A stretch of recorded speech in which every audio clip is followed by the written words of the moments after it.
할렐루야. 이거 오늘 찬양을 드리시는데 한글로도 나오고 중국어로도 나오고 소련말로도 나오고. 소련말 맞지요? 이야, 처음 봤어요. 거기다 이제 히브리어로만 나오면 참 좋을 것 같아.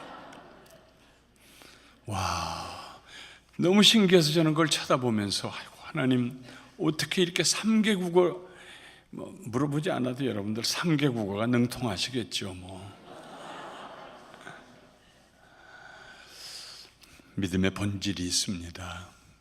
믿음이 뭔가에 대한 확신.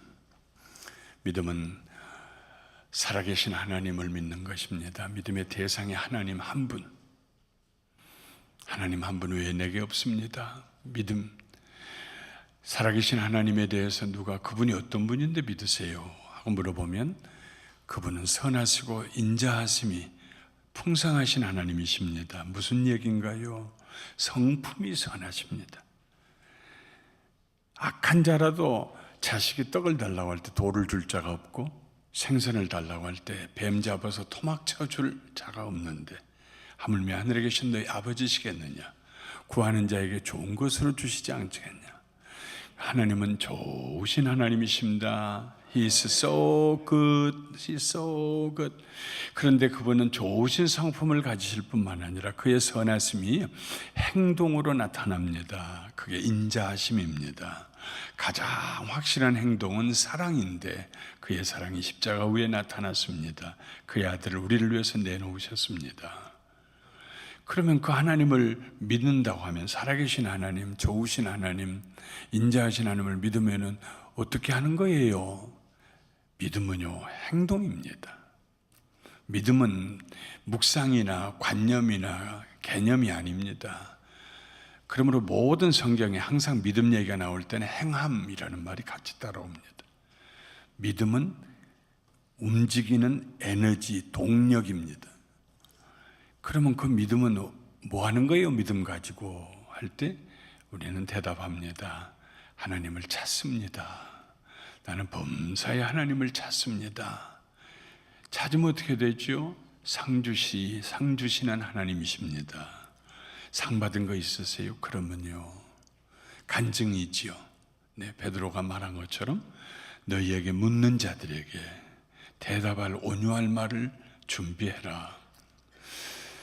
이런 믿음의 본질을 확실히 붙잡고 있는 사람들은 그 믿음으로 위대한 신앙을 고백합니다. 오늘 새벽에 제가 레아가 세상에 그렇게 인생이 처절하게 슬픔으로 가득 찬 여인 레아가 어떻게 그 슬픔에서 놓여놨는가. 이제는 내가 하나님을 찬양하리라. 4번째 아들을 낳고, 제가 시간이 없어서 다시 다 반복은 못합니다. 원하시면 아마도 녹음되어 있을지 모릅니다. 웹사이트에도 올라갈지도 모르고 보시면 되겠습니다. 그래서 레아가 주님을 찬양하면서 굴레에서 벗어나서 자기 자신에게 위대한 자유를 선물했다. 믿음의 축복입니다. 하나님을 찾아서 자유하게 되는 축복을 받은 레아에 대해서 오늘 새벽에 얘기했습니다. 오늘 저녁에는 믿음의 방향에 대해서 얘기하려고 합니다. 믿음은 하나의 에너지다, 힘이다. 믿음에는 행함이 따라와야 된다. 그러면 믿음이 가는 방향이 있어요. 모든 에너지는 흘러가는 방향이 있습니다. 바람이 불어가는 방향이 있고 물이 흘러가는 방향이 있습니다. 물이 있으면 흐르는 방향이 있어요. 바람이 불면 그 바람이 가는 방향이 있어요. 동풍이다, 남풍이다, 서풍이다, 북풍이다. 높은 데서 낮은 데로 흘러가는 물. 신기해요. 물이 흘러가는 거 보면은요, 어떻게 그렇게 찾아서 가는지 몰라요. 신기해요. 인생에 2가지 신기한 게 있는데, 하나는 물이 자기 길을 찾아서 가는 거하고, 또 하나는 어린 애들이 언니하고 아줌마하고 할머니를 구분하는 거. 그 아이들이 언니라고 해 해도 아니야, 아줌마야 하면 그건 아줌마요. 우리 교회 성도님 중에 한 분이요, 손자를 낳는데 그렇게 속상해 하더라고요. 왜 그렇게 속상해? 다른 사람은 손자나고 그렇게 좋았는데 왜 그렇게 손자나고 속상하니까 이제 할머니 됐잖아요. 아무리 할머니 아닌 척해도 3살 먹은 아이 앞에 가서 나 누구지? 그러면 할머니, 그러면 끝나는 거예요. 어쩌면 그렇게 정확하게 구별해내는지 몰라요. 믿음엔 방향이 있어요. 부정적인 믿음은 부정적인 대로 흘러가요. 긍정적인 믿음은 긍정적인 방향으로 가요. 가데스 바네아에서 젖과 꿀이 흐르는 땅을 정탐하려고 모세가 12명을 보냈습니다. 가서 아래에서부터 저 위에 지금으로 말하면은 저 레바논에 이르기까지 전체를 둘러보고 오면서 포도 한 송이를 증거물로 가지고 오는데 그 포도 한 송이가 얼마나 무거웠던지 2사람이 꿰매 가지고 왔어요. 포도가 얼마나 큰지 한 송이가. 그래 놓고 와서도 12명 중에 10명은 그 땅은 우리를 삼키는 땅이다. 우리가 가보니까 거기서 사는 사람들 앞에 우리가 마치 메뚜기 같더라. 거기 들어가면 우린 죽는다. 믿음의 방향이 부정적으로 갔습니다. 죽는다, 안 된다. 그러나 여호수아와 갈렙은 아니다. 그들은 우리의 밥이다. 하나님이 우리에게 주셨다. 가자. 긍정적인 믿음을 가지고 그 길로 갔더라 그러면 고생 안 해도 돼요. 39년 동안 광야 생활 안 해도 돼요. 광야에서 뼈를 묻지 않아도 돼요. 그러나 부정적인 믿음의 결과로 그들이 모세와 갈렙과 여호수아를 돌로 치려고 할 때 하나님께서 막으시고 그들을 하나님께서 책망하시고 심판하셨어요. 어른에 속한 사람들 한 토막이 그 땅에서 다 죽고 바다 광야에서 묻히게 될 것이다. 40년 동안 그들이 하는 일은요, 계속 장례 치르는 일이었습니다. 곡소리가 끊어지지 않았을 거예요. 같이 사는데 멀리도 안 가고 행동 반경이, 삶의 반경이 좁은 거기 살면서 200여만 명이 나와가지고 아무리 적어도 80만 명은 거기서 죽었어요. 80만 명을 39년인데 40년으로 나눠보십시오. 그러면은 1년에 2만 명씩은 죽었다는 얘기입니다. 2만 명을 365일로 나눠보십시오. 매일 곡소리가 떠나가지 않았을 거예요. 39년 광야 생활에 그들이 하는 일이라고는 장사 지내는 일밖에 없었어요. 왜 그렇게 됐습니까? 믿음의 방향이 잘못됐기 때문에 그렇게 되었습니다. 다니엘의 세 친구 사드락과 메삭과 아벳느고, 느부갓네살 왕이 큰 신상을 만들어 놓고 절하라고 할 때, 절하지 않으면 풀무불에 던진다고 할 때 머리 빳빳하게 세우고 절하지 않았습니다. 이럴 때 성경 읽다가 다니엘은 그러면 절했냐 안 했냐 그거 가지고 걱정하지 마세요. 다니엘 절할 사람 아닙니다. 거기에 기록이 안 되어 있지만 다니엘이 아니라 이 세 친구 얘기하느라고 세 친구 이름이 나왔지, 다니엘은 절할 사람이 아니에요. 다른 거 보면 알죠. 사자구리를 던지는 걸 알고도 하나님 앞에 기도했던 사람인데요. 느부갓네살 왕이 세 사람을 불러다가 물어봅니다. 모르고 그랬느냐, 실수했느냐, 짐짓그랬느냐. 지금이라도 내가 다시 기회를 줘서 악기 소리가 나갈 때 절해라. 그때 이 세 사람이요 말합니다. 왕이요, 우리가 섬기는 하나님이 계신다면 우리를 맹렬히 타는 풀무불 가운데서 능히 건져내시겠고 왕의 손에서도 건져내실 것입니다. 설사 그러시지 않는다고 할지라도 우리는 절하지 않을 것입니다. 기대하지 마세요. 그 순간에 풀무불을 7갑절로 뜨겁게 하고 세 사람 집어넣습니다. 집어넣은 사람들이 오히려 불에 타 죽었습니다. 그런데 왕이 보니까 세 사람 죽었으라고 생각하는데 4사람이 뛰어다녀요. 한 사람은 신의 아들들 같았더라. 예수님이 방문하셨나 보죠. 그래서 다시 꺼내고 느부갓네살에 항복하고 하늘과 땅에 여호와 너희가 섬기는 신과 같은 신이 없다. 이 세 사람은 믿음의 방향이요 바르게 됐습니다. 그러니까 하나님께서 그들의 믿음을 보시고 사랑하시고 축복하셔서 영광스러운 도지사들로 만들어 주신 것입니다. 믿음의 2가지 방향을 어떻게 구별할 수 있을까요? 쉽습니다. 긍정적인 믿음은 찬송과 감사와 평안이 있습니다. 어떤 경우에서도 하나님을 찬양해요. 오늘 아침 새벽에 말씀드린 것처럼 이번에는 내가 주를 찬양하리라. 어떤 경우에서도 감사해요. 감사합니다. 하나님 감사합니다.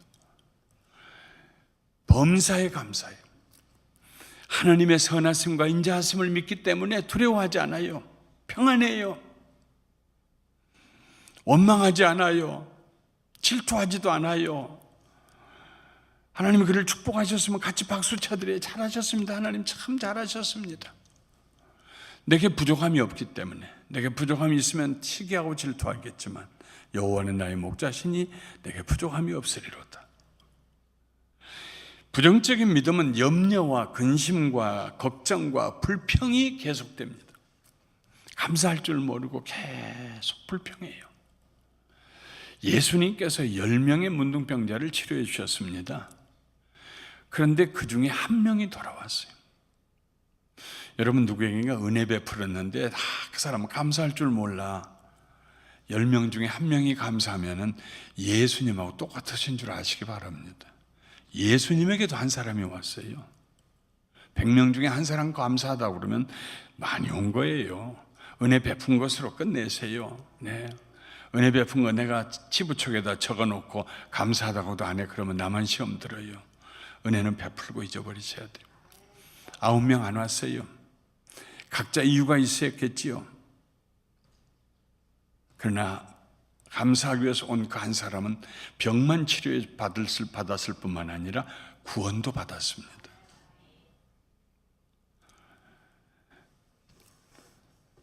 믿음의 방향이 잘못되면은 결국은 멸망의 길로 갑니다. 이 믿음은 무슨 믿음입니까? 하나님을 올바로 믿는 믿음이 아니요. 세상을 믿는 믿음이요. 사람을 믿는 믿음이요. 자기 자신을 믿는 믿음이요. 방향이 잘못돼요. 그러면 올바른 믿음은 어떤 믿음입니까? 예수님을 믿는 믿음입니다. 히브리서 11장에 말씀했어요. 12장 2절에 말씀했어요. 믿음의 주에 온전케 하신 예수를 바라보자. Fix your eyes on Jesus, who is the author and the perfecter of our faith. 우리의 믿음을 창조해 주신 author, 우리의 믿음을 만들어 주신 분. 믿음은 우리가 만든 거 아닙니다. 믿음은 내가 연구해서 얻는 거 아닙니다. 믿음은 내가 결심해서 의지로 가든 거 아닙니다. 그리스도인들의 모든 믿음은 하나님의 선물로 주시는 것입니다. 내 속에 믿음을 나로 하여금 예수 믿게 하시는 분. 어제도 말씀드렸습니다만 나는 예수 필요 없다고 했던, 스스로 자칭 공산주의라고 했던 그분이 3번 설교 듣고 나서 세상에 나 같은 죄인이 없고, 그 믿음이 어디서 옵니까? 김영길 목사가 무슨 설득력이 있어서 연설을 잘하고 웅변적이어서 그렇게 됐습니까? 아닙니다. 하나님이 그 마음속에 믿음의 씨를 심어주셨습니다. 선물입니다. 예수님이 우리의 믿음의 주님이 되세요. 주라는 말은 우리 믿음을 시작하게 해주시는 분이세요. 우리 안에 믿음을 시작하게 하셨을 뿐만 아니라 그 믿음을 완성시켜 주시는 분이세요. 믿음이 없고 믿음이 부족하고 믿음에 의심이 들어올 때 염려하지 마십시오. 우리의 믿음을 완성시켜 주시고 완전하게 해주신 분은 예수 그리스도이십니다. 우리가 해야 될 일은 우리의 시선을 고정시켜요. 누구에게? 예수 그리스도에게. 그러면 바른 믿음의 방향이 됩니다. 예수님 계신 곳, 내 믿음이 머무는 곳. 예수님 찾고, 주님 어떻게 했으면 좋을까요? 뭐라고 말씀하세요? 성경 읽고 기도하고 목사님에게 상담도 하고.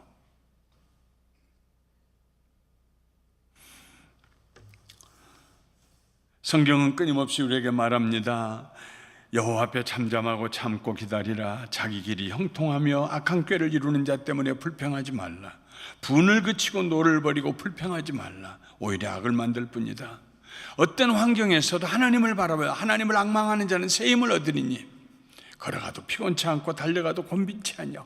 독수리가 날개치며 올라가는 것처럼 소망의 세계로 상승해 갑니다. 하나님을 바라보고 예수님을 바라보고 성령님의 인도하심을 구하고 믿음의 바른 길로 가고 있는 것입니다. 아무것도 염려하지 말고 다만 모든 일에 기도와 간구로 너희 구할 것을 감사함으로 아뢰라. 그리하면 모든 지각에 뛰어난 하나님의 평강이 그리스도 예수 안에서 너희 마음과 생각을 지키시리라.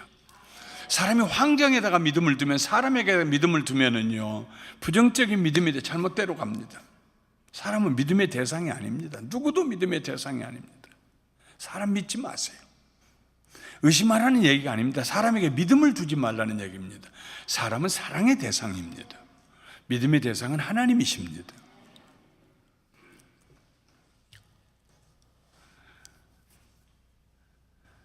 성경에 보면은 믿음의 방향을 올바로 가졌던 사람들이 참 많아요.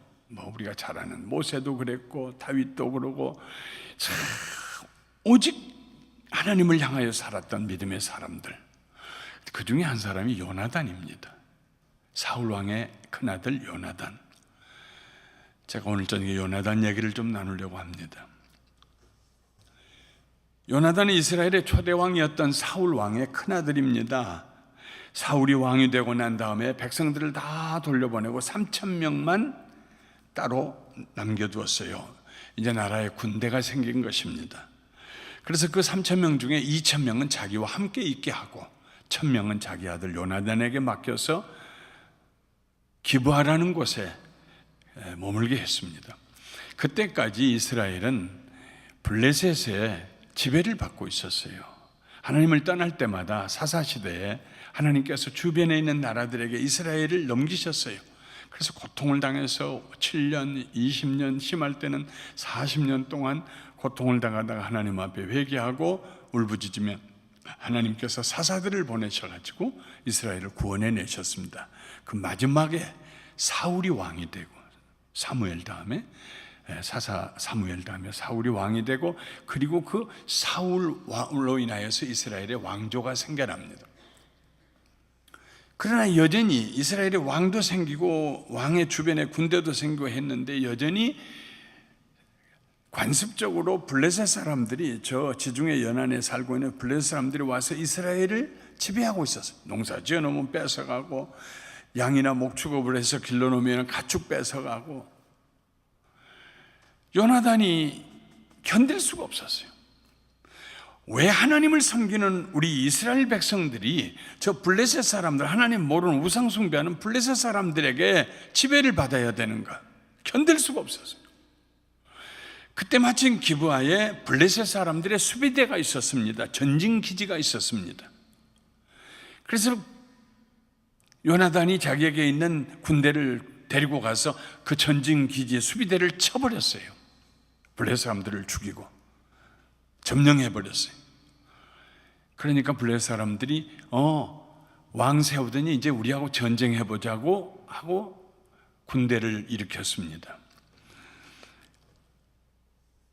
그 군대가 얼마나 많았던지 성경에 보면은 블레셋의 군대는 병거가 3만이요. 그런데 어떤 사본에는 3천이라고 되어 있습니다. 병거는 오늘날로 얘기하면 전차 같은 것입니다. 탱크 같은 것입니다. 3만 대라고 안 하고 3천 대만 해도요, 엄청난 병력입니다. 이스라엘에는 그거 하나도 없을 때입니다. 뿐만 아니라 마병이 6천입니다. 말탄 군사가 6천입니다. 여러분, 말을 탄 군사를 6,000명을 횡렬 종대로 일렬로 세워놔 보십시오. 말탄 사람과 그 다음 말탄 사람 사이의 간격이 최소한으로 간격을 해도 2m는 있어야 돼요.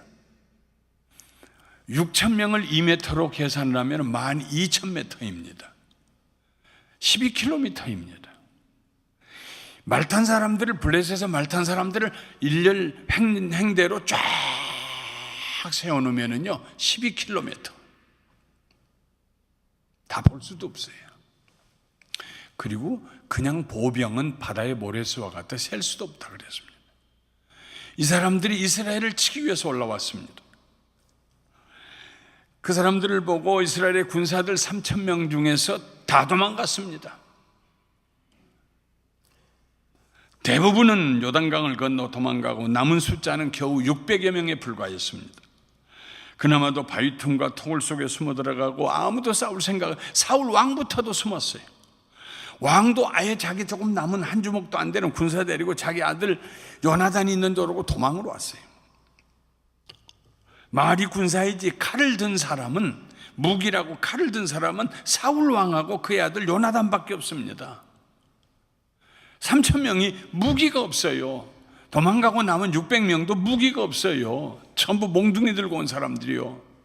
왜냐하면은 그동안에 블레셋 사람들이 이스라엘이 반란을 일으키면 안 된다고 해서 이스라엘 사람 중에서 연장 철을 다룰 수 있는, 철공업을 할 수 있는 사람들을 다 잡아갔어요. 그래서 농기구를 다시 고치고 베르고 하려면은 블레셋 사람에게 갔다 왔습니다. 지형적으로 볼 때도 불리한 싸움이었습니다. 블레셋은 저 위쪽으로 가서 믹마스라고 하는 곳에 진을 치고 사울 왕과 요나단은 그 남쪽에 기브아에 진을 치고 있었습니다. 전술적으로 보면 블레셋 사람들이 이스라엘 백성들을 남과 북으로 갈라놨어요. 요즘 얘기로 하면은 보급로를 차단한 것입니다. 허리를 끊고 쳐들어왔습니다.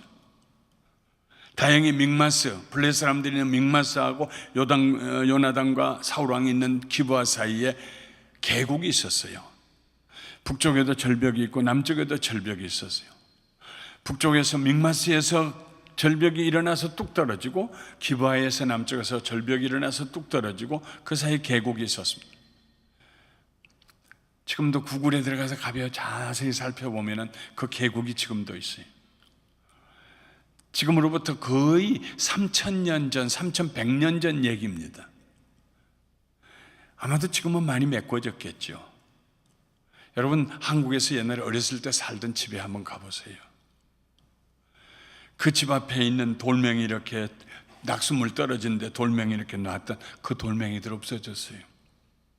돌은 무겁기 때문에요, 점점 가라앉습니다. 사라집니다.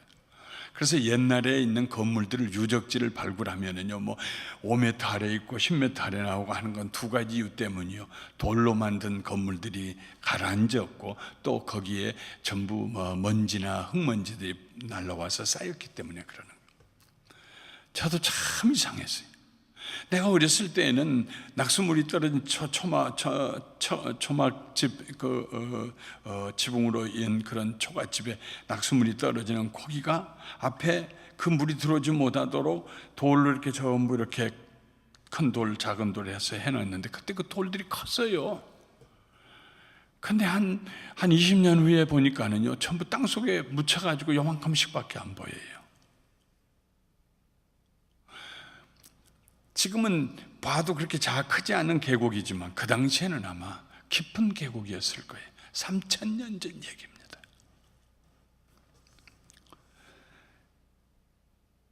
북쪽에 블레셋 사람들이 있고 남쪽에 이스라엘 사람들이 있어가지고 계곡이 있어서 전쟁의 소강 상태에 들어가서 쉽게 공격하지 못하고 있는 사이에 블레셋 사람들은 저 북쪽으로, 동쪽으로, 서쪽으로 올라가서 약탈을 했습니다. 약탈이라는 것은 가서 초인종 누르고 뭘 좀 주시겠어요? 이게 아닙니다. 대문 부수고 들어가서 칼로 죽이고 겁탈하고 뺏어오고, 블레셋 사람들이, 그 많은 사람들이 북쪽으로 가서 아주 초토화시키고 있었어요. 다른 사람들은 다 별로 큰 걱정 안 했습니다. 내 목숨 하나 건지면 되지. 그런데 요나단은 견딜 수가 없었어요. 자기 무기를 들고 있는 소년에게 요나단이 이렇게 말했습니다. 우리가 이 할례받지 않는 자들에게 건너가자. 우리가 가자. 우리가 싸우러 가자. 여호와께서 우리를 위하여 일하실까 하노라. 여호와의 구원은 사람이 많고 적음에 달리지 아니하였느니라. 기드온이 미디안 사람을 칠 때 300명 가지고 쳤죠. 미디안 사람은 14만 5천입니다. 14만 5천과 300명은요 0.02%입니다. 0.2%. 기드온이 가졌던 것은 1대1의 군사력이 아니고 0.2%의 가능성과, 300명으로 14만 5천명 이길 수 있을까? 가능성이 얼마나 돼요? 0.2%밖에 안 돼요. 그런데 기드온에게 있었던 건 다른 것이 있었는데, 그 뭐냐면 믿음이에요. 99.8%의 믿음이 있었어요. 하나님의 사람들은요, 제 계산기 나가지고 해서 가능성이 얼마나 돼요? 확률이 얼마나 돼요? 99.8% 되는데, 그럼 해봅시다. 하나님의 사람들은 그렇게 얘기하지 않냐고. 확률이 얼마나 돼요? 0.2%밖에 안 되겠는데요. 그럼 해봅시다. 99.8%는 하나님이 우리와 함께 하시면 승리할 수 있습니다. 99.8%의 믿음과 0.2%의 가능성, 그것이 99.8%의 가능성과 0.2%의 믿음을 가진 것보다 훨씬 확률이 높습니다.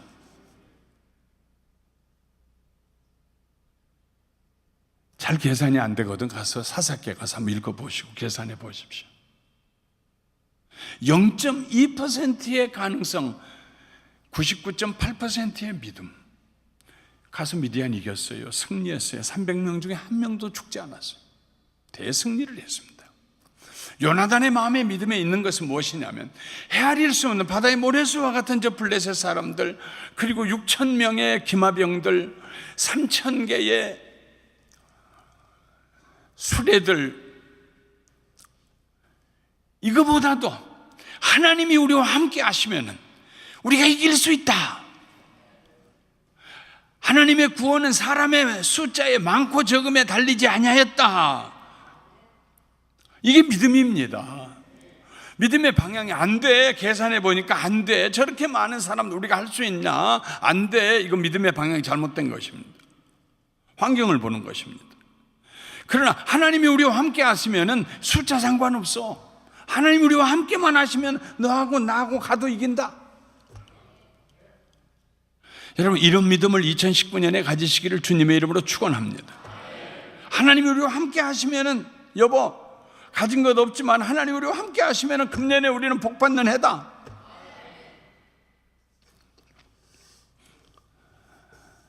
요나단은 믿음의 사람이었습니다. 하나님의 백성들이 우상 숭배하는 블레셋 사람들을 두려워하고 무기력하게 숨어있는 모습을 이해할 수가 없었어요. 하나님의 백성들이 숨어있다는 것을 용납할 수가 없었어요. 블레셋 사람들이 동족들을 약탈하는데 무작정 굴 속에 숨어있는다는 걸 견딜 수가 없었어요.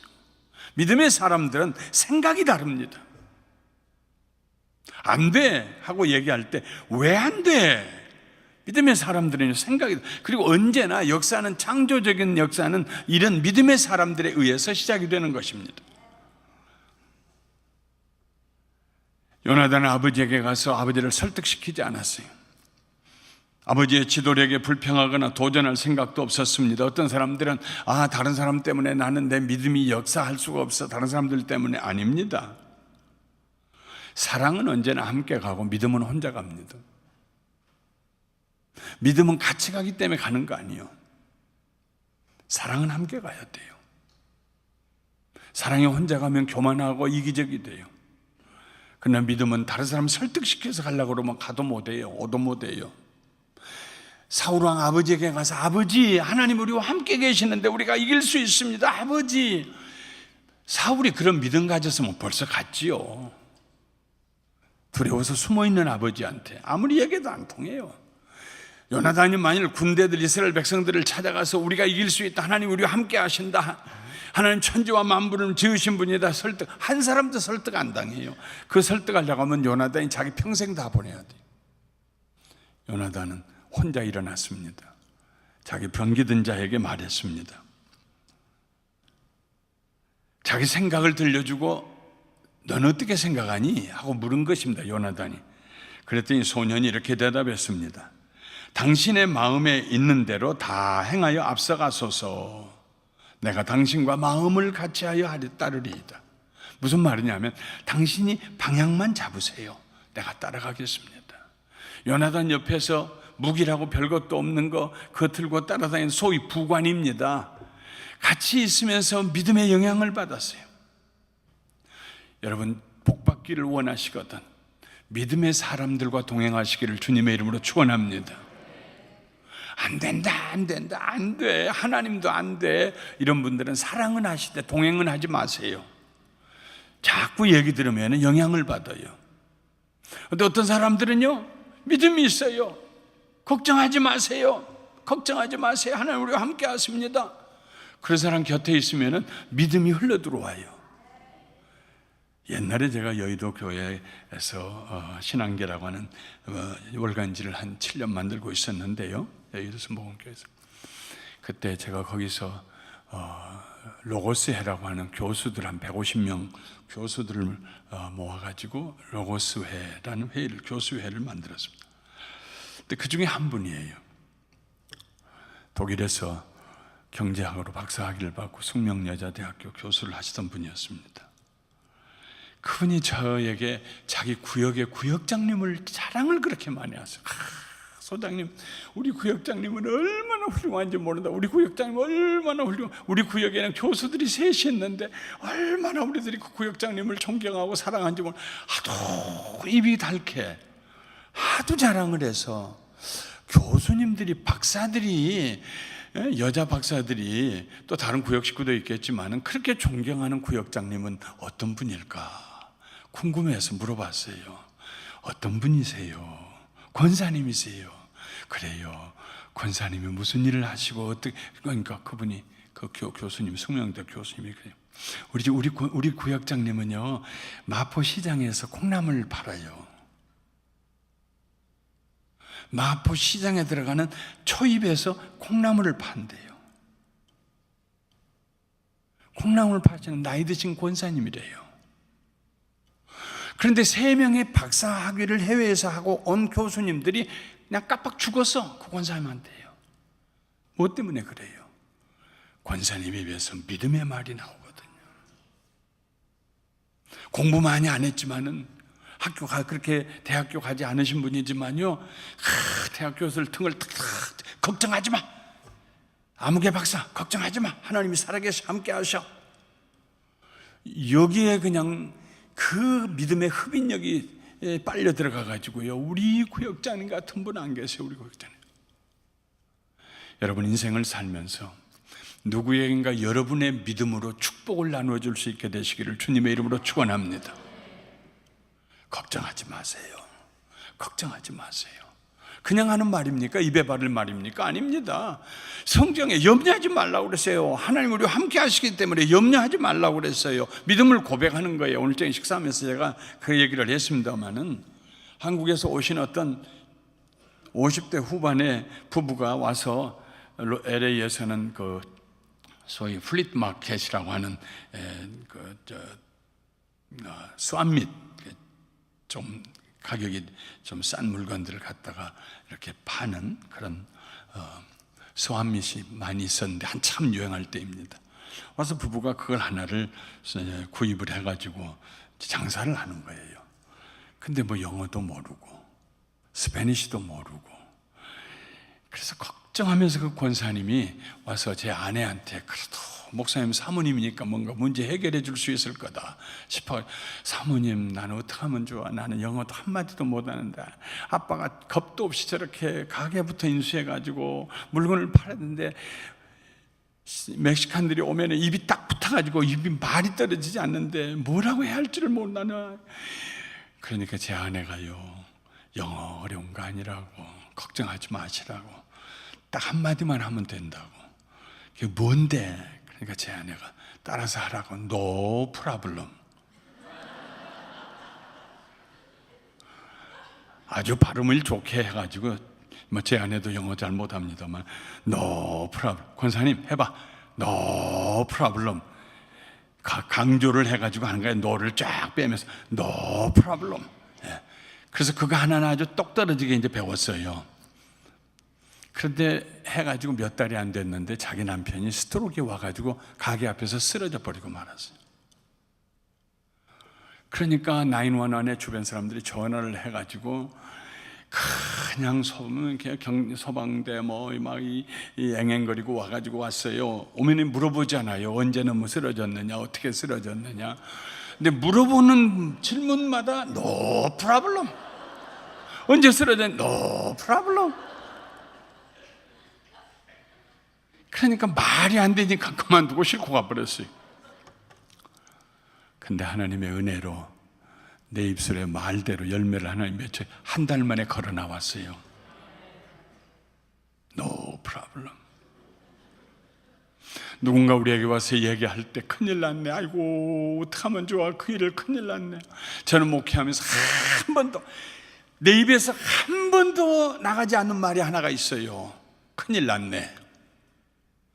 내 입에서는 한 번도 나간 적이 없어요. 하나님 앞에서 뭐가 큰일입니까? 천지와 만물을 지으신 하나님이 내 아버지신데, 그게 내게는 큰일일 수 모르지만은 나와 함께 하시는 하나님 앞에는 큰일 아닙니다. 문제는 문제예요.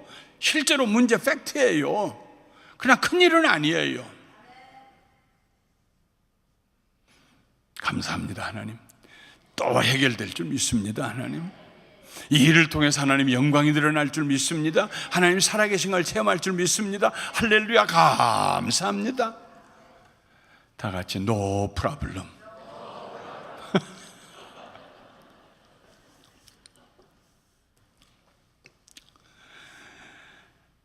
요나단이 자기 무기든 소년이 자기 따라가겠다고 하니까 말합니다.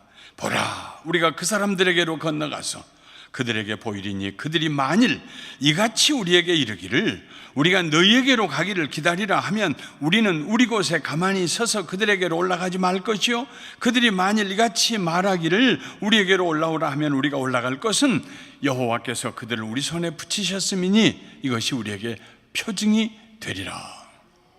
자, 절벽이 있습니다. 양쪽에 북쪽에 절벽이, 북쪽에서 와서 떨어진 남쪽을 향해 떨어진 절벽이 있어요. 남쪽에서 올라와서 북쪽을 향해 떨어진 절벽이 있어요. 블레 사람들은 저 북쪽에 절벽 위에 진을 치고 있어요. 그 부대가요. 다 여기는 숨어 있는데 사울 왕부터 요나단이 자기 무기를 든 소년과 함께 이 절벽 위에 몸을 드러냈어요. 그래서 저 위에 있는 저 건너편 절벽에 있는 블레 사람들이 거기 가만히 있어라, 우리가 간다. 그러면 하나님이 우리에게 저들 붙이지 않으셨다, 가지 말자. 그런데 그들이 말하기를 우리에게 올라오너라, 그러면 가자. 하나님이 저들을 우리에게 붙이셨다. 표징이 되리라. 믿음만 가지고 하는 게 아니라 믿음을 가지고 하나님의 인도하심을 구해야 합니다. 나는 그런 줄 알았는데, 믿음으로 했는데. 하나님에게 물어보셨어요? 하나님 앞에 겸손하게 지혜를 구하고 하나님 반드시 대답하세요. 응답하세요. 길을 열어주세요. 그래서 두 사람이 올라섰습니다. 근데 저쪽에서 말합니다. 올라와라, 이리 오너라, 우리가 뭔가 보여주겠다, 너희에게 한 수 보여주겠다, 올라오너라. 여러분, 둘이 싸우는데 아주 쉬운 싸움을 가리켜서 다운힐 파이팅 합니다. 내려가면서 싸우는 거예요. 어려운 힘든 싸움을 업힐 파이팅, 올라가면서 싸우는 거예요. 칼로 싸우는데 아래에서 위에 올라가며 싸우고, 저 위에 있는 사람은 위에서 아래를 내려보고 싸우고, 위에 있는 사람이 훨씬 더 유리한 고지를 점령하고 있죠. 그래서 고지를 점령한다는 말입니다. 이건 지금 비탈길에서 싸우는 게 아닙니다. 이쪽에서 절벽을 내려가 가지고 계곡을 지나서 그 블레 사람들이 있는 계곡을 지나 가지고 절벽을 네 손, 두 손, 두 발로 올라가 가지고 싸우는데요. 그 사람들이 이쪽으로 오면 하나님께서 우리가 우리 몸을 드리니까 그들이 말하길 너희 가만히 있으라, 우리가 너희에게 간다. 그러면 우리 쪽으로 와서 우리 절벽 위에 올라가면은요, 요나단하고 요나단 무기 든 자가 둘이서 올라오는 대로 하나씩만 때리면 다 이기잖아요. 근데 내가 그쪽으로 올라가다가 그쪽에서 절벽 위에서 나를 공격하면은, 내가 떨어지면은 그것은 박살이 나죠. 끝장이죠. 생각이 달라요. 저들이 우리를 올라오라고 하면 하나님이 저들을 우리에게 붙이셨다. 하나님이 우리와 함께 하신다. 우리는 반드시 승리할 것이다. 모습을 내보이니까 그들이 말합니다. 이스라엘 백성들이 구멍에서 나왔다. 우리에게 올라오너라, 우리가 너희에게 뭔가를 보여줄 것이다. 그래서 요나단이 그의 무기든 소년과 함께 하나님의 징조인 줄 알고 절벽을 내려가서 계곡을 지나 그 절벽으로 올라갑니다. 어떻게 그것이 하나님의 징조라고 생각했을까요? 성경에요, 어떤 사람의 이름이, 어떤 지명이 기록됐을 때는 특별하게, 그렇게 요약된 성경 속에서 그 이름이 기록됐을 때는 특별한 의미가 있습니다. 저 북쪽의 믹마스 블레 사람들이 있는 곳에서 일어난 그 절벽의 이름이 보세스입니다. 보세스라고 하는 이름의 뜻은 뭐냐면 shining, 빛나는 그런 뜻입니다. 이쪽에 있는 이스라엘 백성들이 있는 그쪽에서 내려간 그 절벽의 이름은 세네입니다. 세네라는 말은 thorn bush, 가시밭, 가시나무 이런 뜻입니다. 가시나무 덤불. 요나단이 있는 이쪽에는 햇빛이 잘 안 뜨니까 아마도 아카시아나 가시덩굴 이런 것들이 많이 자랐을 거예요. 그래서 그쪽 절벽 이름은 세네예요. 가시덤불이다. 건너편 블레 사람들이 있는 쪽에는 보세스예요. 빛이 난다. shine. 남쪽에서 햇빛이 비쳐서 북쪽에 있는 그 절벽은 빛났을 거예요. 요나단이 그런 생각했을지도 모릅니다. 우리가 하나님을 떠나고 우상을 숭배해서 우리 조상들이 우리 이전 세대들이 잘못해가지고 블레셋의 종노릇을 하고 있는데, 가시덤불과 같은 인생을 우리가 살았는데, 농사 지어봐야 밤낮 다 뺏겼는데, 짐승 길러봐야 다 뺏겼는데, 하다못해 농사 짓는 연장 하나를 고치려고 해도 블레셋 사람들 사는 동네로 내려갔어야 되는데, 우리의 삶이 가시덤불 같은 삶이었는데 하나님이 우리와 함께 하신다면 저 빛나는 절벽을 타고 올라가는 것처럼 우리의 삶에 빛이 나게 될 것이다. 올라가자. 저 절벽을 향해서 가자. 아마 이런 생각을 했을지도 모릅니다. 하나님의 사람들은요, 생각이 다릅니다. 똑같은 일을 놓고도 생각이 달라요.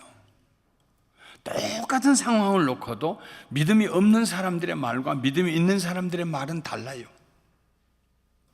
믿음이 없는 사람은 빌립처럼 이 많은 사람들 우리가 먹이려면 200데나리온이 필요합니다. 한 사람의 7개월, 8개월의 임금 돈이 필요합니다. 그러나 그 돈이 있다고 해서 어디서 곡식 사다가 언제 빻아서 언제 빵 만들어서 저들을 줄 수 있겠습니까? 돌아가게 하세요, 주님. 빌립은 계산이 빨랐어요. 믿음이 없었어요.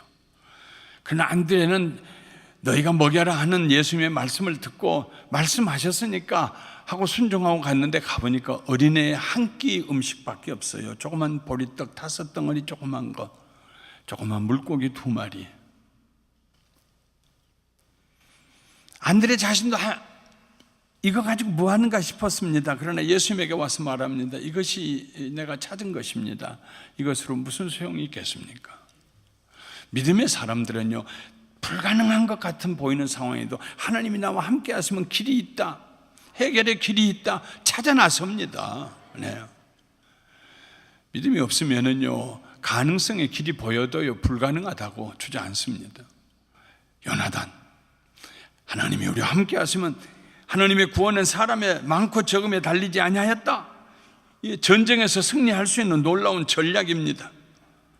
그리스도의 사람들은 문제를 피하여 숨어있는 사람들이 아닙니다. 그리스도의 사람들은 그리스도의 군사들입니다. 그리스도와 함께 전진해 나가야 합니다. 문제가 비록 절벽같이 절망적일지라도 나는 하나님과 함께 반드시 승리하리라. 내 인생을 반드시 승리하는 인생이 될 것이다. 열매 맺는 인생이 될 것이다. 믿음의 사람들은 생각이 달라요. 고백이 달라요. 담대하게 절벽을 기어 올라가는 사람들입니다. 절대로 포기하지 않습니다. 세상에 가장 가파른 절벽, 절망의 절벽이 어떤 절벽입니까? 십자가라는 절벽입니다. 하나님의 아들이 우리를 구원하시기 세상에 오셨어요. 병든 자 고치시고 기적을 행하셨어요. 깜짝깜짝 놀라면서도요, 아무도 예수님 믿으려고 하지 않았습니다. 하나님께 회개하고 돌아오지 않았습니다. 예수님에게는 마지막 길이 있었어요. 십자가에 올라가시는 길. 보통 사람들 같으면 베드로처럼 다 그랬을 것입니다. 안 돼요. 왜? 살아서 해야지. 죽는다고 그래. 죽으면 끝장이요. 죽으면 왜 십자가는 짊어진다고 하세요? 절벽이죠. 예수님 그 절벽 올라가세요. 승리하시기 위해서. 믿음의 주여 온전케 하신 예수님에게 우리의 시선을 고정시킬 때, 그 예수님은 어떤 예수? 자기 앞에 있는 자랑스러움을 보시고 부끄러움을 개의치 아니하시고 십자가를 짊어지셨다고 그랬어요. 절벽으로 올라가신 예수님. 인생 살다 보면 절벽과 같은 일이 우리 삶에 일어납니다. 내 힘으로 할 수 있으면 뭐 하나님의 도우심이 필요해. 하나님께서 살아계시고 나를 도우셔야 할 일이 내게 일어났으니까 이 일로 인해 하나님 영광 드러내야지. 걱정하지 마세요. 문제 없어요. 할 수 있어요. 이거 큰일 아니에요. 이스라엘 백성들이 모세에게 와서 말했습니다. 고기 달라고. 우리가 이 만나만 먹으니까는 영양실조 걸릴 것 같다. 고기 좀 달라. 고기 먹어야겠다. 모세가 기가 막혔어요. 200여만 명이나 되는 이스라엘 백성들에게 어떻게 고기를 먹여요? 누가? 근데 하나님께서 모세에게 말씀하십니다. 모세가 하나님 앞에 가서요 막 탄식을 했어요. 내가 이 백성을 내가 낳습니까? 내가 길러야 합니까? 그 나라는 말이 14번 나옵니다. 민수기에 그 부분에서요. 내가 중심이 되면은요 문제에 파묻혀버리고 말아요. 모세가 잠깐 동안 자기가 중심이 됐어요. 자기가 그 문제를 해결한다고 생각했어요. 그때 하나님 말씀하십니다. 걱정하지 말아라. 내가 한 달 동안 그들로 하여금 고기를 먹게 하겠다. 아이고 하나님 저 산천에 있는 짐승들 다 잡아와서 먹이고 바다에 있는 고기 다 끌어오고 하늘을 날아다니는 새들 다 끌려다가 해도 이 백성을 어떻게 한 달 동안 먹입니까? 그때 하나님께서 모세에게 하신 말씀이에요. 모세야 내 손이 짧아졌느냐? 홍해를 갈랐던 내 손이 짧아졌느냐? 애굽에서 너희를 구원한 내 손이 짧아졌느냐? 참 하나님께서요 표현력을 보면 하나님의 말씀의 표현력을 보면 그렇게 멋있는 표현력이 어디 있습니까? 내 손이 짧아졌느냐? 어느 순간부터 내 손이 펴지지가 않아서 이렇게 병신 손처럼 이러고 다녔느냐? 나는 여전하지 아니하냐? 너희를 애굽에서 구원해낸 여호와 하나님, 너희를 홍해를 가르고 인도해낸 여호와 하나님, 만나를 준 여호와 하나님, 쓴물을 달게 해준 여호와 하나님, 내가 너희 하나님 아니냐? 모세야 염려하지 말아라. None of your business. 내가 할 일이다. 믿음의 사람들은요 내가 이걸 어떻게 할 것인가 하는 생각에 사로잡히지 않습니다. 하나님이 어떻게 하실까? 그러면 마음에 흥분이 일어나요. 하나님이 하신 일을 보게 될 것이다. 하나님이 사람 바꿔주실 것이다. 내 남편 변화시켜 주실 것이다. 내 자식 주께로 돌아오게 하실 것이다.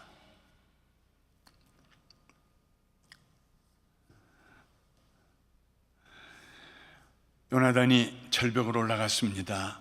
차마 오리라고 아무도 생각 못했겠지요. 요나단이 그 무기든 자와 함께 절벽으로 올라가서 거기에 있는 부대, 블레셋 부대의 사람들과 싸움을 합니다. 그런데 반일경 지단 안에서 20명을 죽였다 그랬어요. 성경을 자세히 보면은 요나단이 가서 치고 나면은 뒤따라가면서 병기든 자가 확인 사살을 했어요. 아주 목숨을 끊었어요. 그냥 그렇게 둘이 합작을 해가지고 반일경 지단 안에서 20명을 죽였어요. 반일경 지단이란 말은 무슨 말이냐면 소 2마리를 가지고 하루 땅을 갈 수 있는, 소 2마리로 하루 땅을 갈 수 있는 그 땅의 절반 넓이라는 말입니다. 영어 성경을 NIV에 보면 half acre라고 했습니다. 한국 평수로 따지면 600평 정도 됩니다. 600평이에요. 이 교회보다 조금 더 클까요? 이렇게 더. 거기서 20명 죽였어요. 그게 무슨 대수입니까? 숫자가 바다에 모래수와 같은, 말 탄 사람만 6,000명인데 20명 죽였다고 그랬어요.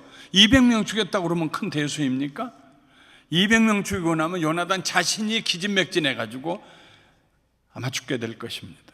2,000명 죽였다고 이깁니까? 전쟁을. 헤아릴 수 없는 블레셋 사람들인데, 근데 20명쯤 죽였을 때 땅이 흔들리기 시작했습니다.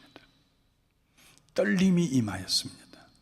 거기 있는 사람들이 떨기 시작했어요. 노략질을 하기 위해서 북쪽으로 올라가고 동쪽으로 서쪽으로 갔던 블레셋 사람들이 노략질하러 간 그 자리에서 떨기 시작했어요. 근데 이 떨었다는 말이 무엇이냐면은 오늘날 얘기로 하면 지진입니다. 지진. 성경에 보면은 그리고 이것은 하나님의 떨림이 되었다 그랬습니다. 하나님이 흔드셨어요. 땅을 흔드셨어요. 요나단과 싸우는 사람들이 서 있는 땅을 흔드셨어요. 아이고, 땅이, 아이고, 땅이 흔들려. 아이고, 모두 두려워했어요. 노략질하러 올라간 사람도 모두 두려워했어요.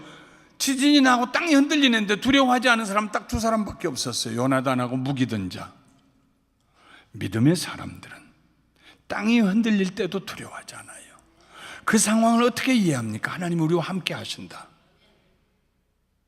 하나님 우리와 함께 하신다.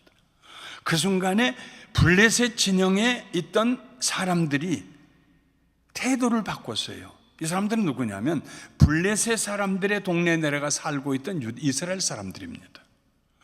블레셋 사람들이 아마도 핍박을 했겠죠. 너희들은 이스라엘 사람들이지 우리 이스라엘과 싸우려고 하는데 너희들은 안 올라가겠죠. 아이고 우리가 안 오냐. 오기 싫으면 오지 마. 아니야 우리가 간다. 해가지고 지금 억지로 블레셋 사람인 척하고 그리 올라온 이스라엘 사람들이 있었어요.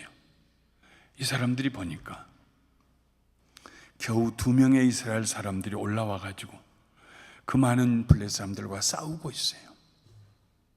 그들의 마음이 편했겠어요?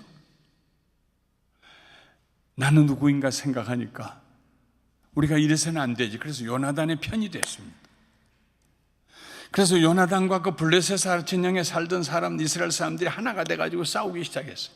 이것을 멀리서 바라보고 기록하기를 베냐민 기브아에 있는 사울의 파수꾼이 바라본즉 허다한 블레셋 사람들이 무너져서 이리저리 흩어지다가 사울과 그와 함께한 모든 백성이 모여 전장에 가서 본즉 블레셋 사람들이 각각 칼로 자기의 동무들을 침으로 크게 혼란하였더라. 블레셋 그래도 어떤 군복을 동일한 어떤 색깔로 입고 왔던 블레셋 사람 중에 있는 유대인들 이스라엘 백성들이 정신이 들어서 요나단과 한패가 되어가지고 싸우니까 사울 왕이 뒤늦게 가서 보니까 블레셋 사람들끼리 싸우고 있는 것처럼 보이는 것입니다. 그리고 사울 왕과 그를 따랐던 수백 명의 군사들이 가서 함께 싸우고 숨어있고 도망갔던 이스라엘 백성들이 몰려오고 그래가지고 그날 대승리를 합니다. 할렐루야. 대승리를 합니다. 믿음의 방향이 중요합니다. 바람이 불어가는 방향이 있어요. 물이 흘러가는 방향이 있어요. 우리의 믿음의 사람들이 가져야 될 믿음의 방향은 내가 어디다 시선을 고정시켜야 할 것인가? 예수 그리스도. 나를 사랑하사 자기 몸을 버리신 하나님의 아들 예수 그리스도. 그 예수님을 믿는 믿음. 자기 아들을 우리를 위하여 자기 아들을 아끼지 아니하신 하나님께서 그 아들과 함께 우리에게 무엇을 선물로 주시지 않겠느냐. 로마서 8장 31절 말씀이요. 하나님에 대한 믿음, 하나님의 사랑에 대한 믿음, 예수 그리스도의 사랑에 대한 믿음, 성령님의 동행하심에 대한 믿음, 이 믿음이 우리 속에서 들어올 때요, 그 사람은요 그 믿음을 이겨낼 사람이 없어요. 꺾을 사람이 없어요. 뒤로 물러서지 않아요. 위대한 삶을 살게 돼요. 예수에게 방향을 가지고. 미국에 처음에 와서 제 아내 이게 자동차 운전을 좀 배워줬어요. 돈 안 들이고 내가. 하여튼 아내하고 싸우고 싶거든. 아내한테 운전면허 가르쳐 주십시오. 여보 왜 삐뚤어? 왜 거리가 이 반드시가 왜 거리가 왜 자꾸? 아니 나 반드시 가는데 거리가 내 차가. 왜 그러냐면 목표가 불분명하지 않으니까요. 운전이라는 건 어디를 보고 목표를 보고 가는 거잖아요. 근데 가는 목표가 없어요. 어디만 보입니까? 차 앞에만 보이는 거예요. 그러니까 차 앞에 가는 대로 가는 거예요. 그래가지고 해보니까 안 되겠어요. 이거 잘못하다가는 이게 부부 문제가 생기겠다 싶어가지고 어떻게 하면 좋은가 그랬더니 제 아내가 용기를 냈어요. 여보, 당신 따라와서 나 미국에 공부한다고 해서 여기 따라왔는데 내가 우리 가지고 있는 돈 중에 300불만 쓰면 안 될까? 그래서 쓰시라고. 왜 안 되냐고. 쓰라고. 그 300불 가지고 운전 선생님을 고용했어. 운전 선생님이 데리고 바로 산에 구비구비진 대로 끌고 올라갔어요. 그리고 프레이로 바로 끌고 올라갔어요. 막 울면서 배웠대요. 막 울면서 엉엉 울면서 배웠대요. 아이고, 그리고 가서 시험을 쳤는데 딱 93점을 맞았어. 나는 한국에서 운전을 하다가 와서 했는데 73점 맞았어요. 요즘도 무슨 일만 있으면 가만히 아이고, 운전을 배우지 않은 사람들은 항상 이래. 아주 시어머니 노릇이에요. 조금 그렇게 하는 거 아니요. 예. 파란불이라고 다 가는 거 아니요. 안전할 때 가야지. 앉았을 때 앞에 있는 차의 바퀴가 보일 때 그때 서는 거요. 왜 그렇게 가까이 가요? 알았어. 아이고, 제대로 안 배워서 그래. 운전면허 93점이면 택시 운전수가 할 수 있다고 옛날에 그랬어요. 1983년 얘기입니다. 운전 잘해요, 지금도요. 운전 잘하는 사람 목표가 분명해요. 어디로 가야 되느냐. 그러니까 흔들리질 않아요. 신앙생활도 마찬가지. 믿음의 본질을 가진 사람은 믿음의 방향이 분명해야 돼요. 믿음의 방향은 무엇이냐면 내가 궁리에서 만들어낸 게 아니에요. 사시고 거룩하신 하나님, 나를 위하여 자기 몸을 버리신 예수 그리스도, 예수 바라보면은 믿음의 방향이 바로 되는 것입니다. 예수 바라보면서 우리가 헛된 생각할 수 없잖아요. 마음에 음욕을 품는 자는 이미 가늠한 자니라. 예수님 말씀이, 마태복음에 있는 말씀이 우리 속에 들어오는데 우리가 함부로 어떻게 삽니까?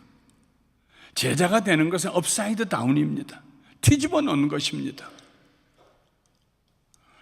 예수님의 말씀을 듣고 예수님의 말씀에 순종하고, 그러면 우리 믿음의 방향이 생겨요.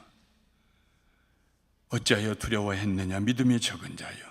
베드로 손을 잡고 물속에 빠져들어갔는데 건져내세요. 주님, 일이 너무 어려운 것 같아서 내가 자꾸 빠져들어가는 것 같아요. 주님, 제 손 좀 붙잡아 주세요.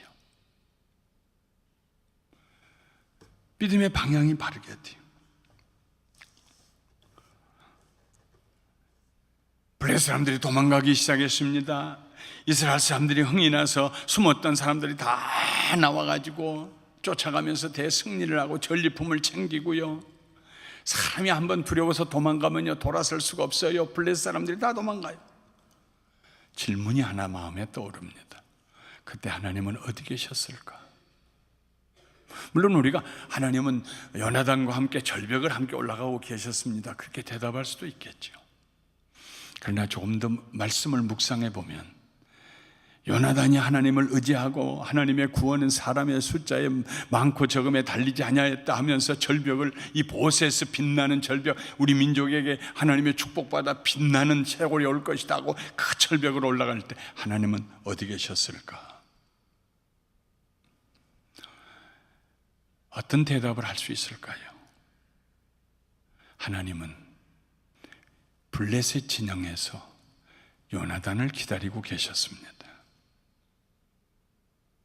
이미 블레셋 진영에서, 이미 그 문제의 한복판에서, 불가능이라고 생각되는 그 자리에서 해는 지고 날씨는 추워지고 아무도 나 돌아보는 사람도 없고 생각하는 사람도 없고 문 걸어 잠그고 자기들끼리 따순 방에서 밥 먹고 오손도손 있고 나 혼자 있는 것 같은 그런 때에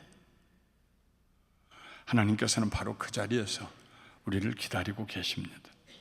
믿음으로 올라올 때까지.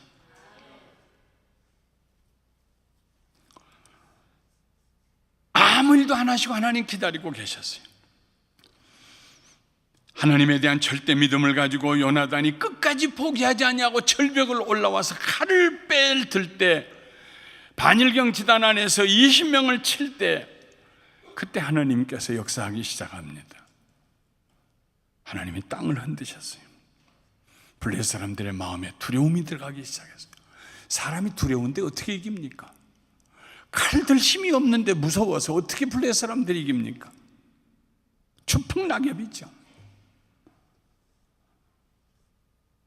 하나님께서 기다리는 시간에 우리들의 믿음이 시험을 받게 됩니다. 어떤 사람은 그 기간에 믿음을 포기하기도 합니다.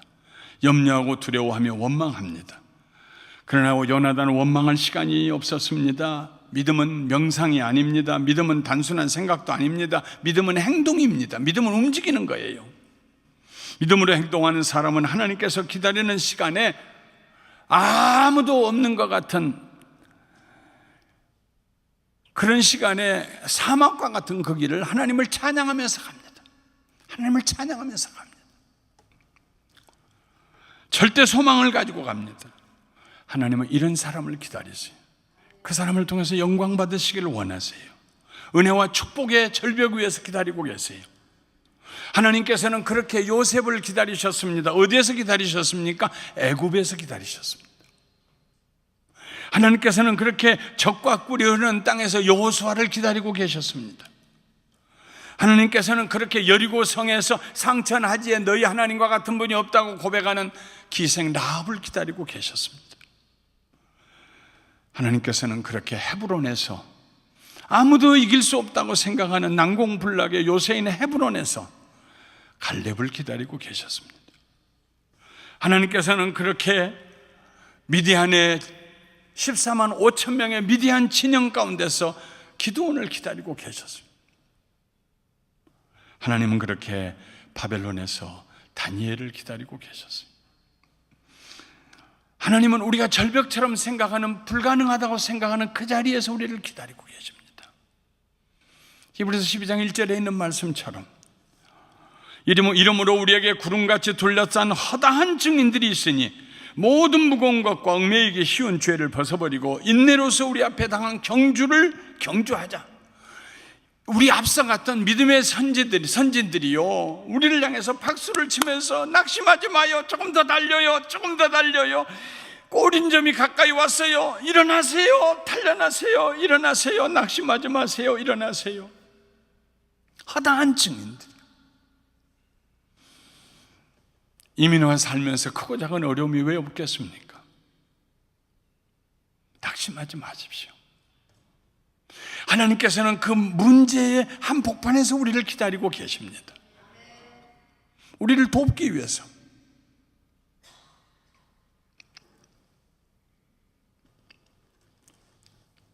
제가 제 인생에서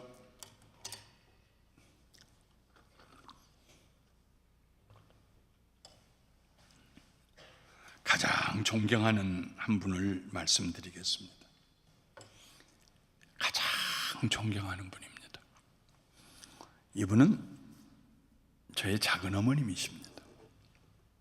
저희 할아버지가 독자이셨고요, 할아버지가 아들, 딸 하셨습니다.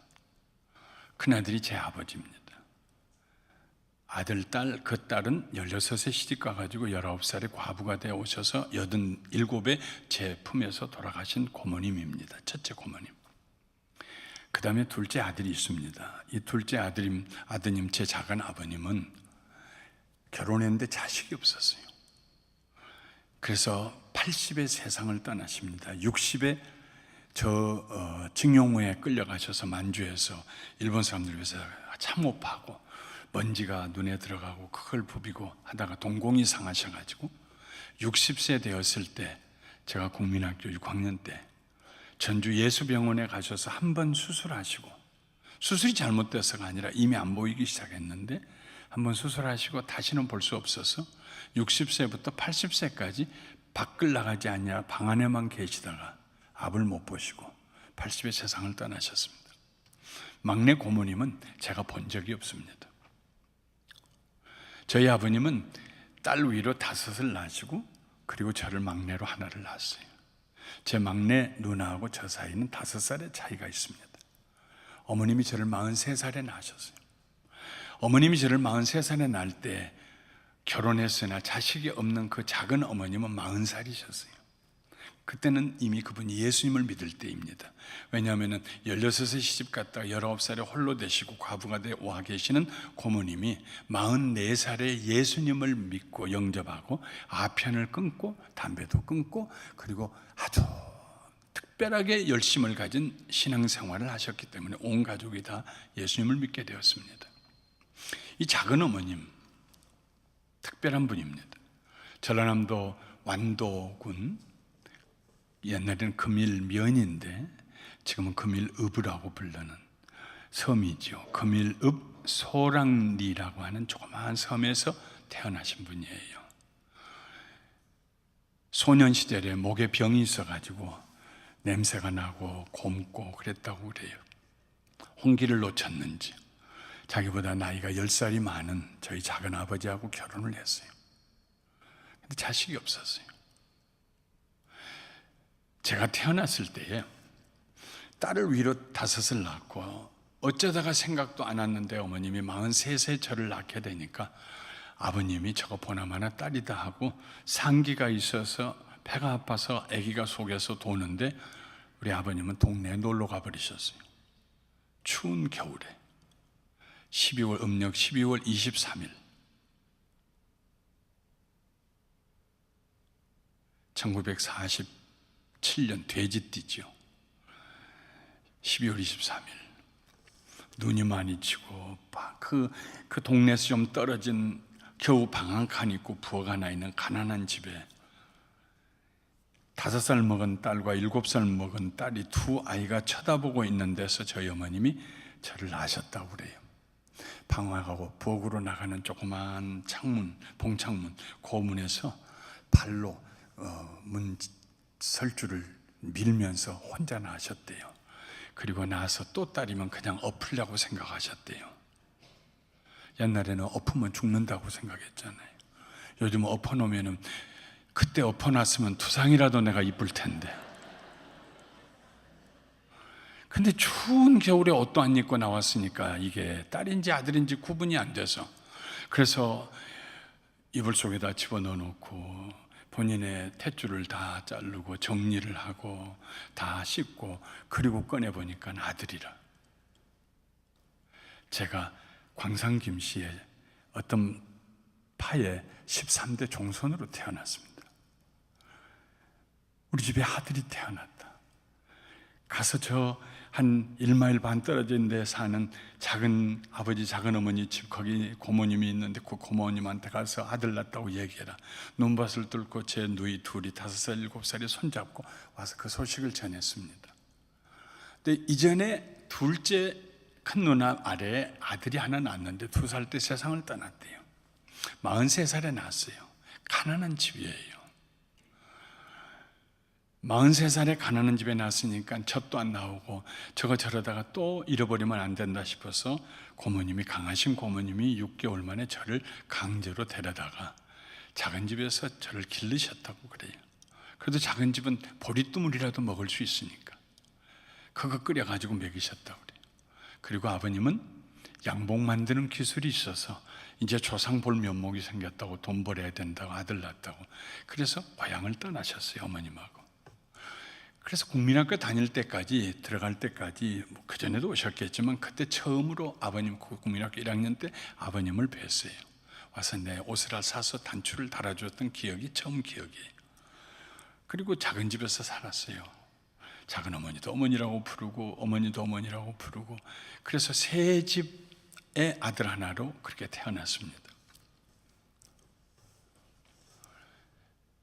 생부님은 제가 국민학교 6학년 때 세상을 떠나시고 생모님은 97세까지 사시다 지금부터 한 10여 년 전에 세상을 떠나셨습니다.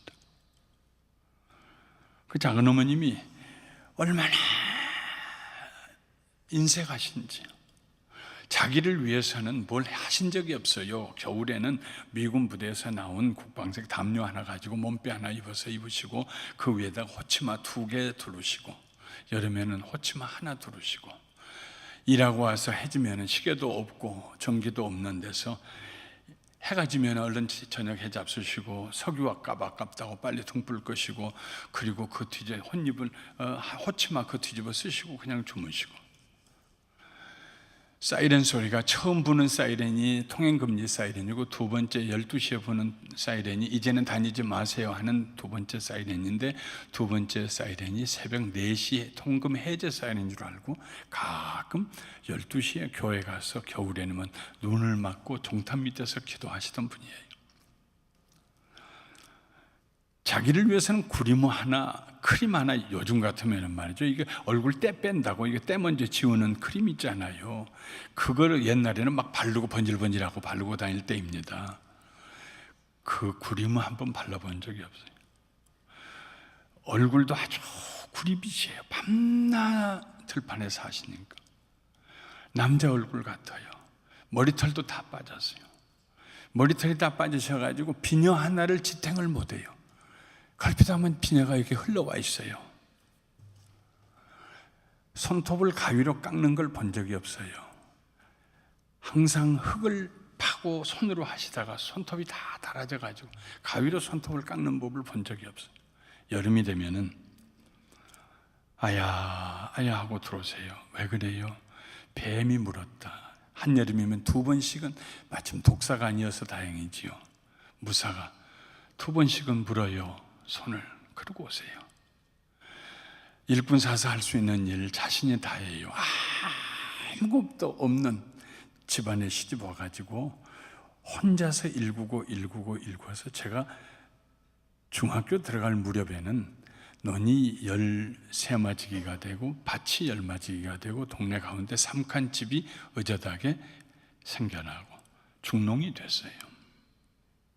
정말 아끼신 분이에요. 자기 입으로 들어가는 것을 정말 아끼신 분이에요. 얘기만 하면 내가 돈 찍어낸 기회가 있냐고 한마디로 거절하셨어요. 중학교 3학년 졸업하고 졸업할 무렵에 경주 불국사로 수학여행을 간다고 해서 어머니 경주 불국사로 수학여행을 간다는데 나 좀 보내줘요. 단숨에 내가 돈 찍어낸 기계가 있냐? 딱 끊어주셨어요. 그때 못 가본 경주 불국사를 작년에야 가봤어요. 뒤늦게 조카들한테 야 한번 좀 가자. 고모부 가서 볼 거 아무것도 없어. 자기네들은 다 갔다 오고.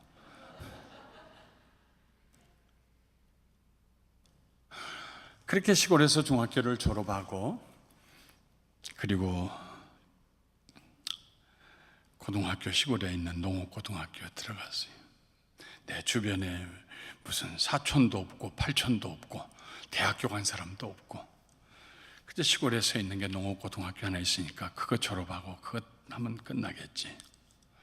소망도 없고 꿈도 없고 뭘 어떻게 살아야 한다는 아무 생각도 없어. 교회만 다니고 늘. 그런데 사람이 참 이상하지요.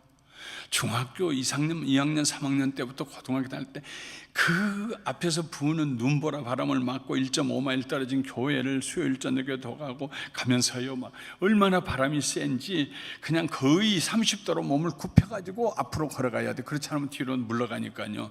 그리고 가면서도요, 누가 나한테 가르쳐 준 적도 없는데 나는 미국 간다. 그리고 미국 가려면 영어를 잘해야 돼. 영어를 잘하려면 R 발음과 L 발음을 잘해야 된다. 지금 생각하면 천사가 가르쳐 줬는지 어디서 그걸 들었는지 모르겠어요. 무슨 선교사가 있는데도 아니에요. 그래서 성경책을 들고 눈보라를 맞으면서 올라가면서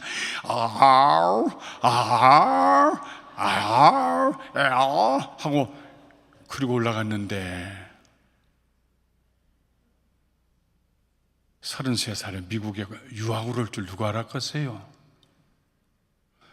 우리 하나님 놀라우신 하나님이요. 어쨌든 간에 고등학교 농업고등학교 다니면서도 뭐 어쩌다 그런 생각은 했지만 내가 뭐 어떻게 될 거다 뭐가 될 이런 것도 없이 그냥 지냈어요. 고등학교 3학년 졸업을 석 달 앞뒀어요. 어제 말씀드렸던 오늘 새벽에 말씀드렸군요. 누에 고추를 재배하시고 명주씨를 뽑아내신 할머니, 가슴을 벌리면서 내 속에 불덩어리 하시던 그 할머니가 한 번은 저를 부르셨어요. 늦가을입니다. 아마 11월쯤 된 것 같아요. 이제 조금 있으면 방학하고 이제 3월이면 2월이면 저 졸업할 때입니다. 영길아 여기 좀 앉아라. 툇말 위에 앉았어요. 너 고등학교 끝나면 뭐 할래? 처음 그런 질문을 받아봤어요. 글쎄요. 야 이놈아 정신 차려. 네 작은 어머니가 완도에 있는 자기 조카들한테 그 재산 주지 너한테 줄 것 같으냐? 정신 차려 이놈아. 고등학교까지 가르쳐줬으면 고마운 줄 알고 네 앞길 갈 생각에 처음 삶의 미래에 대한 얘기를 처음 들었어요. 예, 할머니 알았어요. 할머니 알았어요. 생각 잘해 이놈아. 2주간이 지났어요. 한 동네 사는 다른 할머니가 똑같은 얘기를 저한테 하셨어요. 그때야 작은 어머니가 고민을 털어놓으셨나 보다. 저 시댁에 조카 하나 길러줬는데 저거 이제 고등학교 졸업하면 어디로 가야 할지, 저거 어떻게 해야 될지 고민을 털어놓으셨나 보다. 그래서 할머니 두 분들이 나더러 앞길 거기까지 네 작은 어머님이 곧 가르쳐줬으면 이제 너 갈 길 가라고 말씀하시는가 보다. 그래, 뭘 해야 되나? 1965년 11월 이야기입니다. 1965년 11월. 그때 제일 낮은 공무원이 5급 공무원이요. 뒷집에 있는 내 친구는 해군사관학교 간다고 저렇게 오래전부터 공부하고 있는데 나는 5급 공무원 시험이나 쳐야 하나, 아니면 돌아가신 아버님이 장사해야 산다고 국민학교 4학년 때부터 돈 주고 자전거 빌려줘서 자전거 배우라고 했는데 자전거에다 물건 싣고 5일장을 돌아다녀야 되나. 갑자기 인생이 무거워지기 시작하더라고요. 그런데 한번 학교를 갔다가 돌아오는데 작은 어머님이 영길아 여기 좀 앉아라 한 말이. 드디어 이제 말씀하시려는가 보다. 내가 너 여기까지 길러줬으니까 이제는 네 앞길 네가 가라 말씀하시는가 보다. 마음을 단단히 먹고 옆에 가서 앉았어요. 영길아, 예? 너 서울로 신학대학 가거라. 어디를 가요? 서울의 신학대학. 서울은 아무 데나 가요? 저는 고등학교 졸업할 때까지 가본 곳이 전라남도 광주가 최고였어요. 제 고향이 전라남도 강진입니다. 광주의 조선대학교에서 100일장 한다고 그래가지고 거기 가보고 해가 뉘엿뉘엿 가는데 무슨 연필 같은 게 길쭉한 것이 논밭의 벼 사이로 이렇게 지나가더라고요. 멀리서 움직여요. 그래서 옆에 있는 아이에게 물었어요. 저 뭐가 움직이는 것 같은데 저게 뭐냐고. 저게 기차라고. 서울은 아무나 가요? 대학은 아무나 가요? 돈 있어야 가죠? 걱정하지 말아라. 네가 태어난 그날부터 지금까지 내가 하나님 앞에 기도했다. 너를 세계적인 주의 종이 되게 해주시라고. 김영삼 대통령이 세계화 얘기하기 수십 년 전 얘기입니다. 그분이 어디서 세계라는 얘기를 들으셨는지 모르겠어요. 네가 태어날 때부터 지금까지 나는 너를 세계적인 주의 종이 되게 해주시라고 기도해왔다. 내가 교회에 와 있는 그때 유기문 전도사님이라고 한신 다니다가 3학년 때와 전도사님하고 계시는 부부가 있었는데 유 전도사님한테 물어보니까 한국신학대학이라는 데가 있다고 하더라. 올라가라. 뒤에 알고 보니까는 제가 태어날 때부터 모든 돈은 가장 높은 화폐 가치의 돈으로 바꿔가지고 두주에다가 다 넣어놓으셨어요. 그걸로 제가 연세대학교 교육대학원 졸업할 때까지 저를 가르치셨어요. 신학대학 1년을 공부하고 난 다음에 노인들 4분만 시골에 들어오고 거기에 있는 것이 너무나 양심에 가책이 있어서 서울 구경도 했습니다.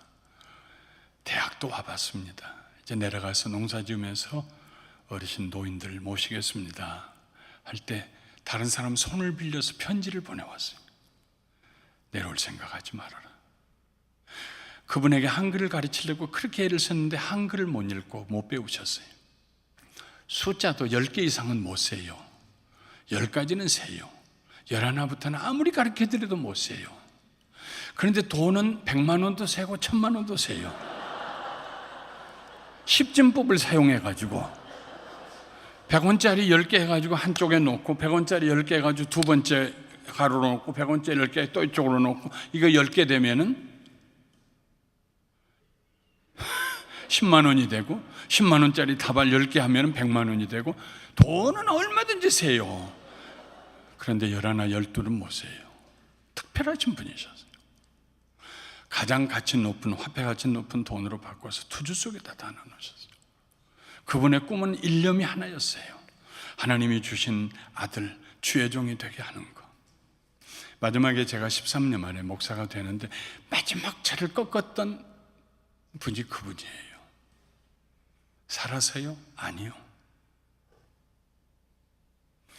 미국에 오기 전에 한 3년 전쯤에 작은아버님이 80에 돌아가시고 농사 다 정리하고 작은어머니 모셔다가 내가 서울에 살려고 모시게 됐어요. 논밭 다 내놨어요. 이 겨울 지나면은 이제 모시고 오려고 했는데 그 겨울에 돌아가셨어요. 감기 걸리셔서 가서 차가운 그분의 몸 위에 엎드려서 한없이 울면서 하나님 이렇게 가시게 할 수는 없어요. 히스기야도 새 생명 주셨잖아요. 한참 울고 있는데 내 마음에 그런 생각을 불어넣었어요. 이 내 딸은 예수 그리스도는 어제나 오늘이나 영원토록 동일하시나 평생 그 구절을 암송하면서 살았다. 나보기를 원해서 천국에 왔는데 내가 다시 보내주면 네가 지금 여기에 있는 이 내 딸이 기뻐하는 것만큼 네가 그렇게 행복하게 해드릴 수 있겠냐 하는 마음을 주시더라고요. 그래서 눈물 닦았습니다. 하나님 잘하셨습니다. 평생 고생하셨는데 70에 돌아가셨어요.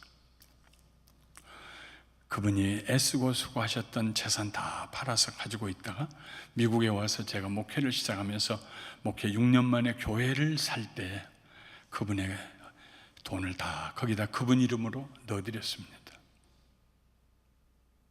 제 인생에 제가 가장 존경하는 분입니다. 사람들의 비난을 받아요. 뭐에다 쓰려고 자식도 없이 그래요. 그래도 허허 웃고 마세요. 그분의 마음속에는 방향이 분명했어요. 하나님을 믿는 믿음, 예수 그리스도를 사랑하는 믿음, 그리고 아들 하나, 내가 난 자식은 아니지만은 하나님의 종이 되게 하겠다는 일념, 이 믿음을 하나 가지고 20년 이상을 흔들리지 아니하고 기도하면서 모으고, 그분이 저에게 영기라 서울로 신학대학 가거라 할 때 그 말씀이 얼마나 카리스마가 있는지 거절할 수가 없었어요.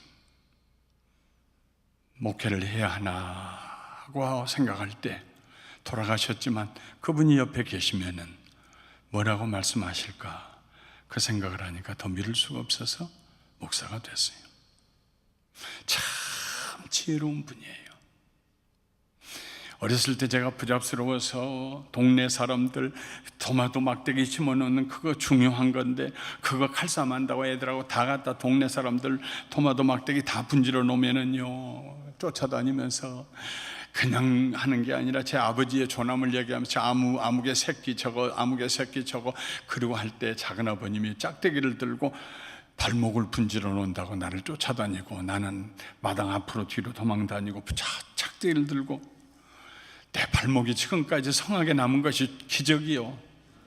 걸핏하면 발목 분질러 놓는다고.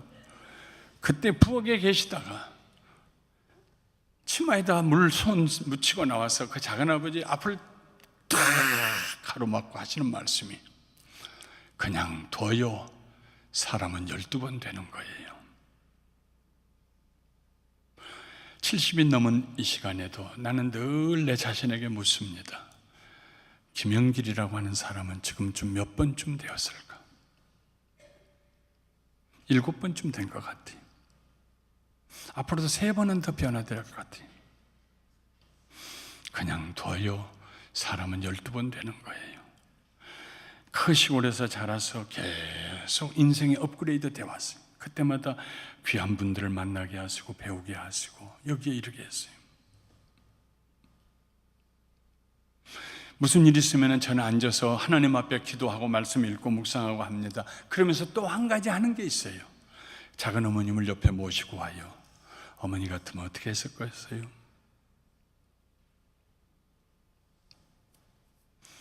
믿음의 방향이 뚜렷한 사람, 인생을 허투루 살지 않는 사람.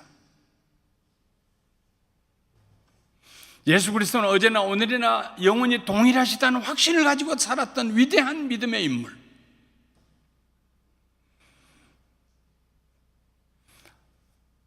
꿈도 없고 비전도 없고 아무것도 없는 한 아이를 하나님을 위해서 살도록 끌어준, 흔들리지 않도록 돌아가신 다음에도 붙들어주고 계시는 분, 믿음의 유산을 남겨주신 분. 믿음의 방향이 분명한 사람들은 믿음의 유산을 남기는 사람들이에요. 누군가 우리가 세상을 떠나고 난 다음에 그분 때문에 나는 내 인생이 바른 길로 궤도로 돌아왔어요, 그분 없었으면 나는 허공에 헤매고 있었을지도 몰라요. 레가시, 믿음의 유산을 남겨줄 수 있는 사람.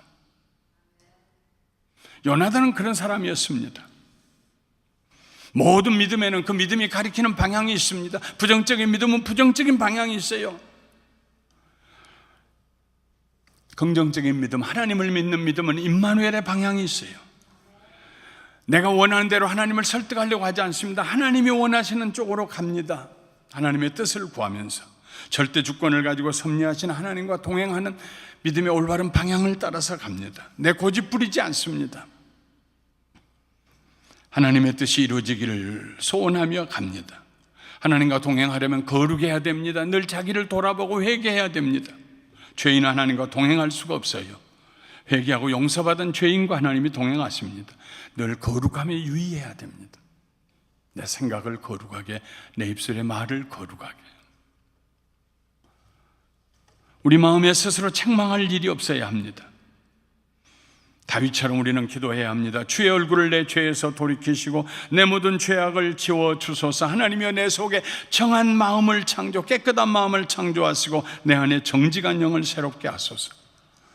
나를 주 앞에서 쫓아내지 마시며, 주님 나 쫓아내시면 내가 어디 가겠습니까? 주의 성령을 내게서 거두지 마옵소서. 사울왕과 600명의 군사들은 우리는 이 숫자 가지고는 아무것도 할 수 없다고 했어요. 그러나 요나단은 무기든 소년하고 둘이 절벽으로 올라가면서 하나님이 우리와 함께 하시면 우리는 이길 수 있다. 하나님이 함께 하시면 불가능이 없다. 우리 앞에 문제가 다가옵니다. 블레셋 같은 문제가 다가옵니다.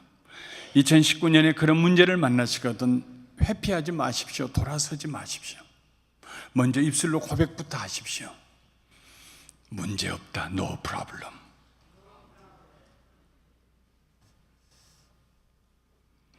다른 핑계대거나 누구를 원망하면서 굴속으로 넘어가지 마십시오.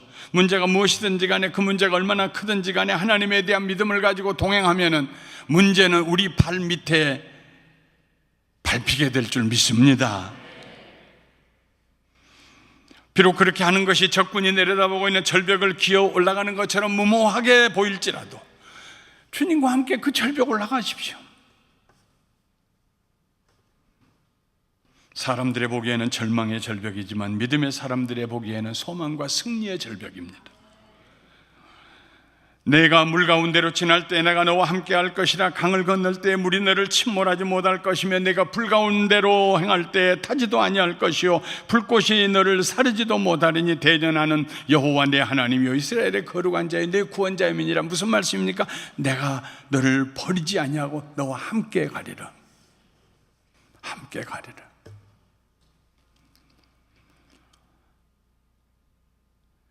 내 삶에 사탄이 지배할 자리는 없다. 내 삶은 하나님을 예배하는 거룩한 처소다. 나는 하나님과 동행하리라. 사탄아, 내게 두려움을 심어주는 사탄아, 예수의 그리스도의 이름으로 명하노니 묶음을 놓고 떠나갈지어다.